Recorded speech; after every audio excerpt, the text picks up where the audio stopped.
The COVID-19 lockdown has motivated me to look through my karate library, and of course I picked up the best karate series from Nakayama Sensei. I've read through that book series many times, but this time I got stuck on one specific line in Sensei Nakayama's intro pages. Let me read to you those few lines that caught my attention. Okay, here's the first one, and I'm just cutting this short. To make any effective use of these techniques, the spiritual aspect of this art of self-defense must be recognized and must play the predominant role. Okay. Second, but even the practitioners of old placed stronger emphasis on the spiritual side of the art than on the techniques. All right, let's move on. Last one, and now he quotes Sensei Gishin Funakoshi. Becoming a true follower of Karate-Do is possible only when one attains perfection in these two aspects. The one spiritual, the other physical. Whoa.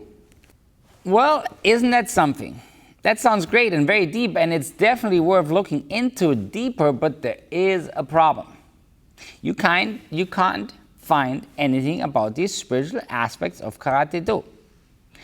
At least not in any language other than maybe Japanese, Okinawan, or Chinese, and maybe some very old books in those languages. But there's nothing structured out there. I'm not talking about like one little internet article. There's nothing structured out there. You find nothing, and nobody talks about this either, and this is what motivated me to start this little video series. We all love to talk about traditional Karate-Do and what great of an art it is, but what exactly does that mean? What really makes it so great? If we look at the two elements that we are, according to Gishin Funakoshi, supposed to develop, deadly power and spiritual development, then we have to be honest that the greater part of the karate scene, and I'm talking about literally worldwide, has actually only moved towards the technical aspect. We have become so fixated about the technical details of karate that we have totally lost touch with the second part, what Funakoshi describes as equally important, the spiritual path and part of our art. If it's truly supposed to be equal, then that would mean if I attend a seminar that's 1 hour long, I would get Kihon, Kata, and Kumite for 30 minutes, and I would get 30 minutes of spiritual guidance or spiritual lessons or exercises, right? Well, when has that ever happened? I'm practicing karate now for 30 years. I can tell you exactly how many times that happened. 0. Nada. Nilch. Nothing. Niente. Nada bem, nada bem. Never, ever, ever. Like I said, I don't see anything about that spiritual part of our art. There are no structured or organized writings out there. Like, for example, the technical book series here by Nakayama. If it's equally important, then shouldn't there be, just as we have a technical curriculum that the JKA puts out, for example, that takes us from white belt to black belt, shouldn't there also be a spiritual curriculum that takes us from spiritual white belts to spiritual black belts? But there's nothing. And if you compare that to all the technical discussions and another Gyakutsuki video and another book and seminar, you realize that there is a huge gap.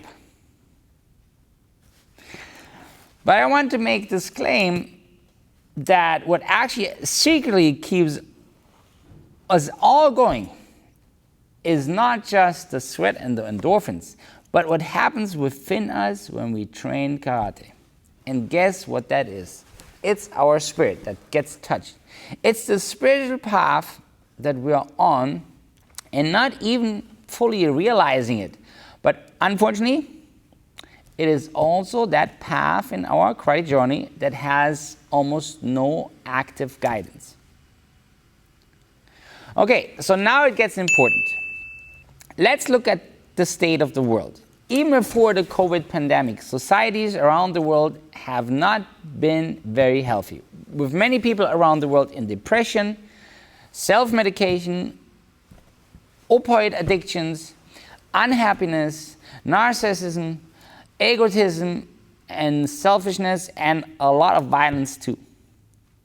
But the truth is that these old, and I mean old teachings like traditional martial arts and yoga actually are tools that can help to solve many of those negatives that plague societies around the world, but also plague people on an individual level.